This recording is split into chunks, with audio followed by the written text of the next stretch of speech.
在野外露营看星星的时候拍照了吗？拍星空延时摄影的照片了吗？如果你用相机、GoPro 或甚至是手机拍下了几百张星空照片，那么你可以制作这样的星轨照片，或是做成这样的星空移动视频。本期视频我就来说说我是怎样合成星轨照片的。生成连续的星轨原理很简单，就是把所有的照片叠加在一起，每个像素点都取所有照片中最亮的那一个，也就是 Photoshop 中层与层的 Lighten 混合模式。我们用 Photoshop 就可以做这样的叠加，但是用 Photoshop 同时把上百张照片作为图层放到一起，也许我们可怜的小机器会吃不消，所以我就用了这个 StarStax 软件来帮忙。打开 StarStax， 把延时摄影的照片从文件夹中拖拽到 StarStax 左边的框里，点击上面的处理按钮，等待处理完成。一共323张照片，大概经过了2分20秒，然后点击保存，就得到了星轨照片。我们打开来看看，现在这张照片如果给电脑做个桌面，或是在手机上看，发个朋友圈什么的没有问题了。但是如果追求细节，这样看一下，把图放大到1:1，有没有注意到这个星轨并不是完整的连续的，中间有规律的间隔，这是怎么回事呢？这是因为星空相对我们无时不刻都在转动，这些间隔是拍摄照片时每张照片之间的微小的时间间隙，我们没拍到的那部分。要解决这个问题， StarStax 中有一个可以帮我们填补这个间隔的混合模式。打开右边的参数调整，把混合模式改成 Gap Filling， 再处理一次看看，这次的处理速度明显变慢，同样的323张照片用时7分10秒。处理结束后会弹出一个调整亮度阈值和填补量的边栏，大概就是要将图片中亮度超过阈值的地方当做星空部分，然后增强这部分内容。调整阈值时，凡是超过阈值的像素都会临时显示成绿色。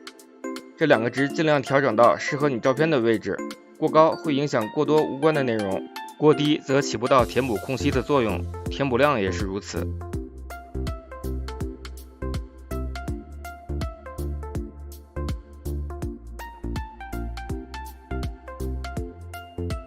调整完，我们就得到了星轨连续更好的照片。但是这张照片里的帐篷因为填补操作过亮了，我们可以以后在 Photoshop 里将这张照片与其他方式合成的照片，或者某张单张照片单独的处理一下。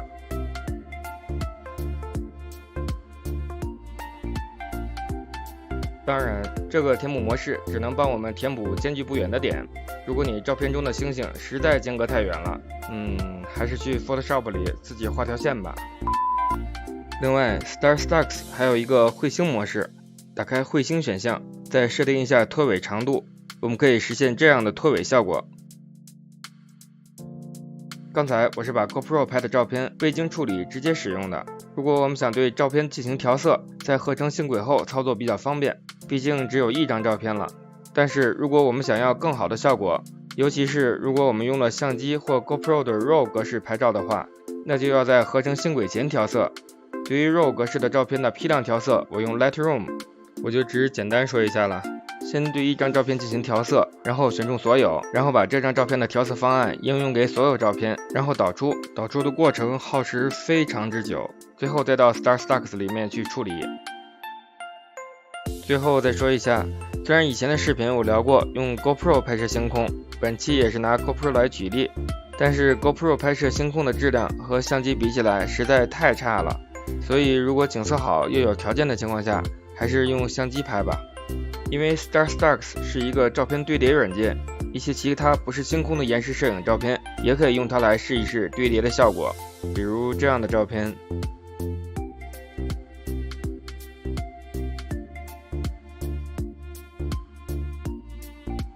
好了，有关星轨照片的制作、延时摄影照片堆叠就说到这儿了。星空延时摄影的视频处理，我们下次再说。我是翟二喜，一个环游世界8年的前北漂程序员，欢迎您的点赞、关注、转发，关注公众号翟二喜漫游世界，回复 StarStax 可得到下载链接。我们下次节目见，拜拜。